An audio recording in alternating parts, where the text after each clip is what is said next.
It's Gerard Butler. I Crazy. have a lot of thoughts about him being cast as the Phantom. I think he did good for what he could do, but I think casting him to play opposite Emmy Rossum was criminal to him. Why did you do that to him? I think, and I thought that in the very beginning, in the first couple of songs of his, but I think he got there. He got there for me. Interesting, because I As felt things the went on. opposite. In the Really? beginning, I felt fine with his voice. In these first couple of songs, like Music of the Night, like all of those, I felt fine with his voice. But as we got later, especially like Point of No Return and then Down Well. Below, yeah, like those songs I in thought he was particular, great I in was that. just like, it was so growly. We're gonna talk, we're No, gonna no, but talk about no, it. that's why I liked it. That's why I Because hated it. No, because I think, yeah, we'll talk about it. But We'll talk about I think it. that's just very reflective of his like mental state. Oh no, thought it I was get really that, good but there are acting. ways to sing growly that still sounds good, Give and me I don't 6 think he got there. examples. Give you 6 Campbell. That's gaslighting. I'm going to tell my therapist about that. That's not No, gaslighting. no. I asked something of you, and if you can say no, and that's okay, and we'll move on. You have to communicate your needs and your feelings, Raven. Oh my god. Tell that to your therapist.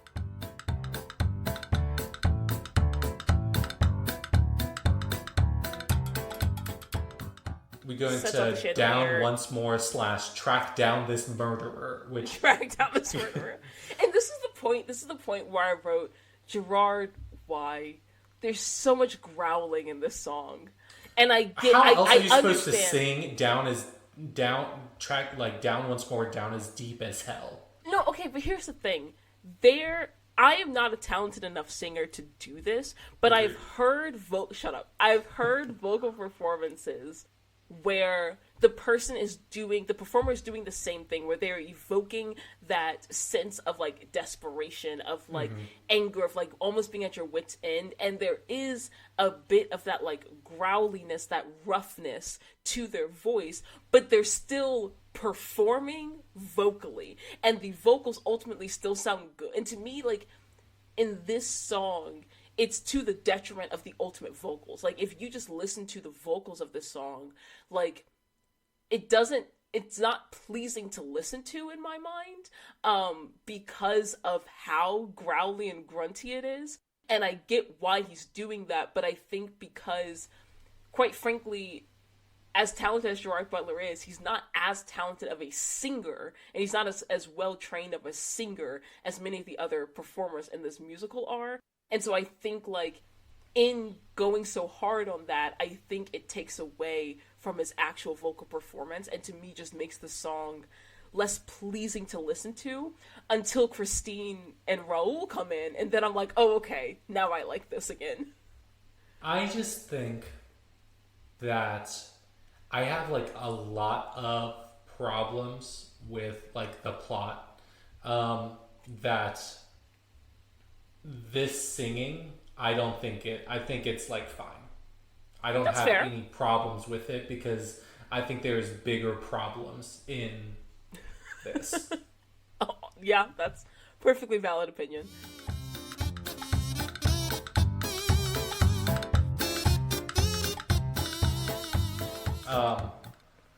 Here's a problem I have with this musical.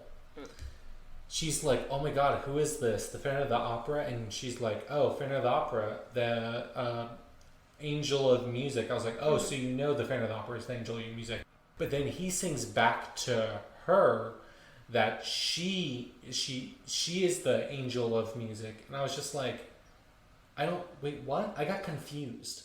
Why are they saying that to each other? Are they both angels of music? Yeah, What was the confusion? Was it more so that she thought he was based off of, like, one, his music, two, the things her father said, so she was like, oh, this must be him. Yeah, I kind of interpret this is maybe one of the first times she's actually meeting him in person. Like, he's, like, bringing her here and all of that stuff. So, like, I think she's only up to this point interacted with, like, his voice or his image through the mirror. And Crazy. so she does perceive him as, like, this angel of music, and not necessarily a corporeal being. But she is also aware of the, like, what's the word? Rumor of the Phantom of the Opera. And so, like, maybe, I think, like, up until this point, maybe she hasn't fully put together that those are the same. Okay. And I think, she's going through the process. She's going through the process of realizing that. Yeah, I think this is her process of realizing that, but I don't think she explicitly knew that before this point. I think this is also a really cool theater, as we see through the short transit horse. That's just in the catacombs. That, like, the horse isn't used all the way. It's, like, just a short distance. Also, like, where who's does feeding he keep this that horse? Who takes care of this horse? and, like, does it get to see the light of day? It's in the catacombs. I don't know. Anyway, this poor horse. Fun boat ride.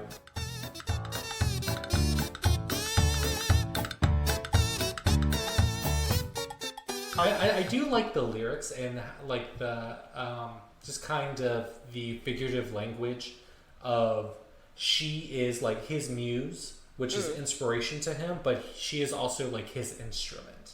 And I don't think we see that a lot when we talk about muses. Yeah. Let's expand on that a little bit more. I find that interesting. Because he says, those who have seen, like, those who have seen your face draw back in fear. And she says, I am your mask you wear, your spirit and voice combine. She is a means of his music, is what I took from that. So it's like, but he also directly calls her his muse. But to her, he is her muse, angel of music, inspiration, the power in which she is able to express herself in music. So in those cases, to the perspective of the Phantom, she inspires him, but in turn, that inspiration is fueled back through her. Yeah, I can definitely get that, especially, like, if you perceive it as, like, he's this person who clearly has this sort of sense of musical genius, right? Where he put that whole, like, opera that they perform later together, like, completely on his own. In 3 months.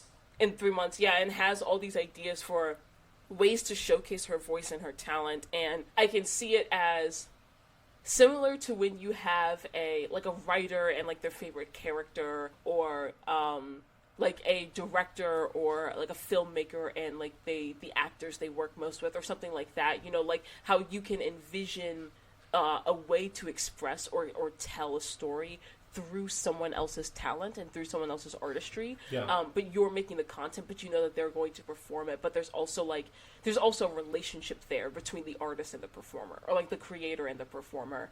And I think it definitely can be that sort of like reciprocal relationship where that inspiration goes both ways. I think that's a really cool thing to point out. Yeah. And it was also cool that the candelabras come out from under the water and then ignite. And they still are fully lit, yeah. Wild. I can never pin down whether he's actually magical in this story, because there's one or two things, like, most of the stuff he does is like, okay, yeah, like, absolutely physical things that you could do, it just might take a little bit of sleight of hand, you know what I mean? But there's one or two things that he does, there's like, are you magic? Because how did you accomplish that? He is not, because Madame Jerry says that he's a designer. He's an architect. I think he's just like an engineer.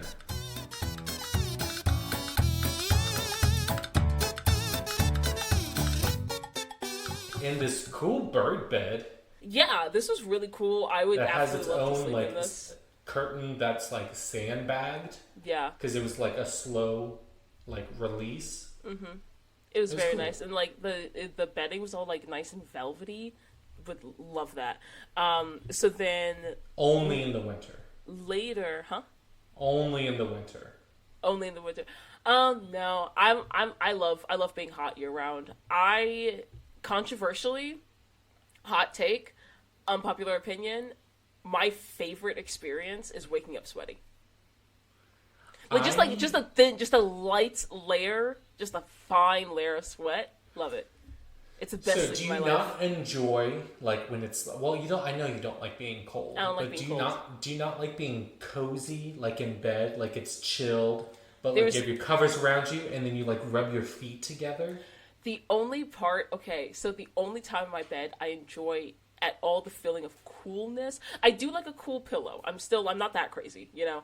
I appreciate a cool pillow, but, like, I only like when you first get into bed, like, the first 2 to 5 seconds of getting into bed when the sheets are, like, still cool. That bit I like. After that 5 seconds, I better be warm as a fucking toaster oven.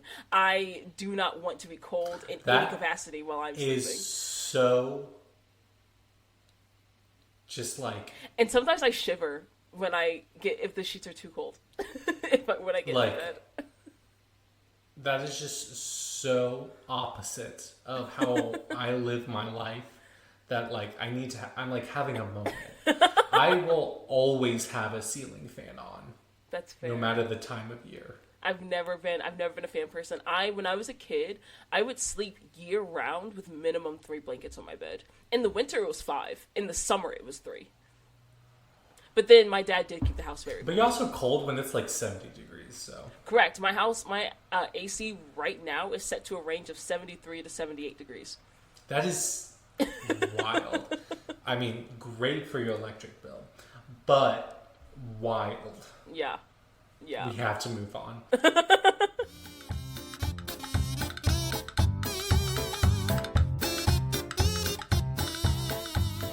Also, what is it in society about these pieces of fiction where it's always like a woman that has to tame the beast? Oh, because we hate women. Yes. But I thought this was like a very interesting version of it. Yeah. And that kind of like dynamic in fiction, what would you say your favorite is? You want me to give you some examples? Sure, yeah.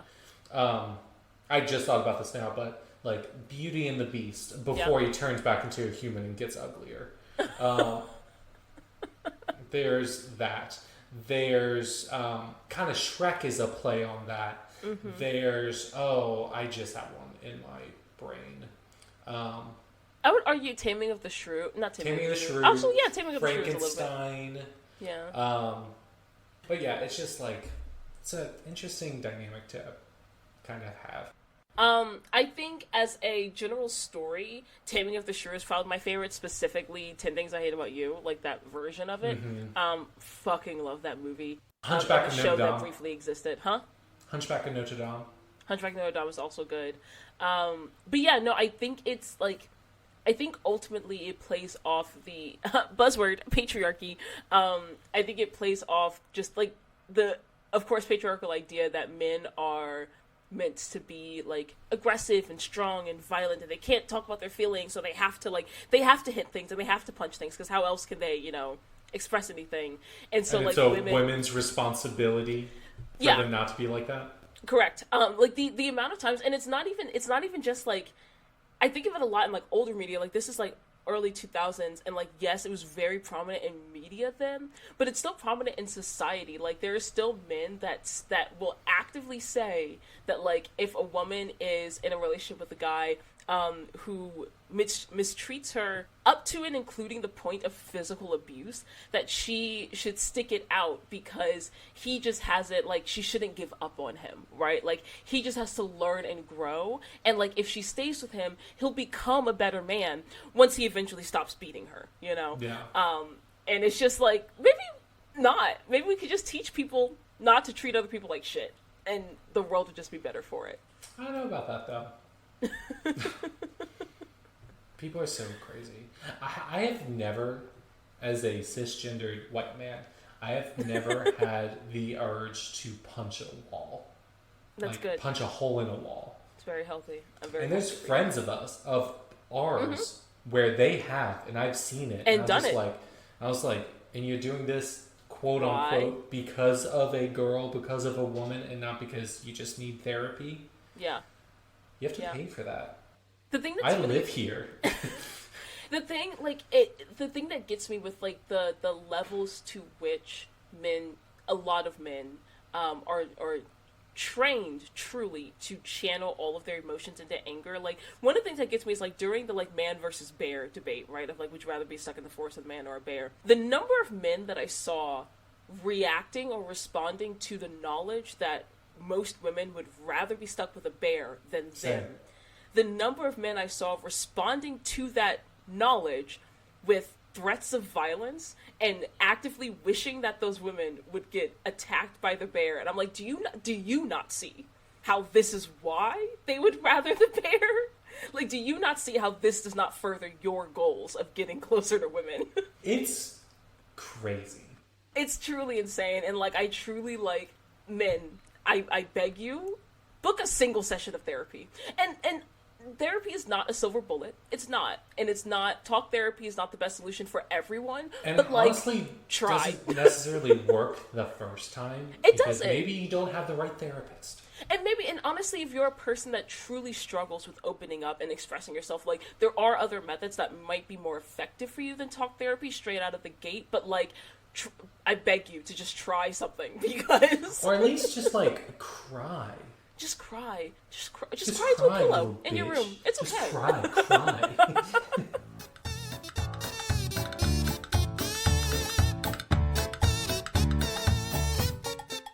And then this is also when we see the scene where the throat spray is removed.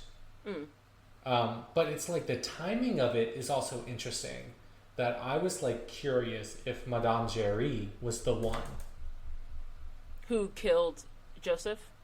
No, that did something to the throat spray, because that happened backstage. But the Phantom enters at the very top, like near the ceiling. Yeah.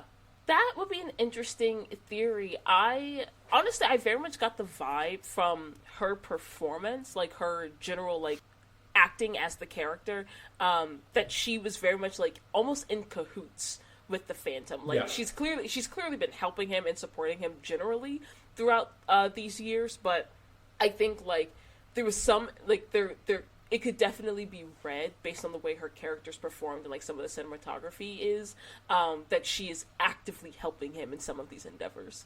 If it wasn't for the Phantom saying that he has never enjoyed the pleasures of flesh, I straight up thought he was Meg's father.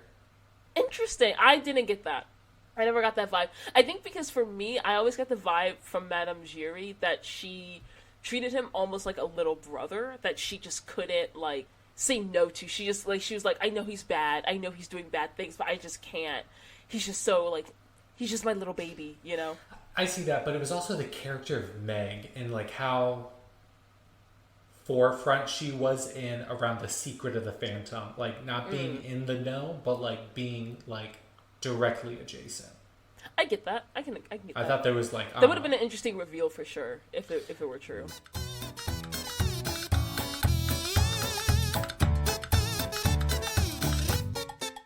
Two things about this song. One, do you think he told that guy to lose weight so it makes this ruse more convincing? Ooh. No, I think he just hates fat people, but cool. That would no more talking about it. That's it. Two, what did you feel about, because obviously Christine had to play along. Yeah. But, like, in the end of the song, I felt like she was, like, kind of losing herself to this. Do you think she's just a really good stage performer, or do you think there's still some part of her that she's still, like, entranced by the Phantom? Because Raoul looked devastated. Also, everyone knew it was the Phantom. You could have just shot Everyone knew it was the Phantom. Everyone knew it was the Phantom. No one was surprised. He's not that great of an actor. He's a behind-the-scenes guy. I read this as Christine understanding what she needed to do for her own survival and playing that up. Like, okay. I read this very much as, like, she understands who this guy is now, at least on a surface level. I think it's solidified for her later when he's, like, threatening Raoul. But I think at this moment she's like, listen, I know what you are, and I know that this is a dangerous situation for me, and I don't necessarily want to be with you, but I also understand that the only safe way out of this situation for me, and for presumably everyone in this theater, because you're clearly a violent person, is for me to at least play out this performance, you know? Yeah, and she still does at least a little empathy for him. Yeah, very much.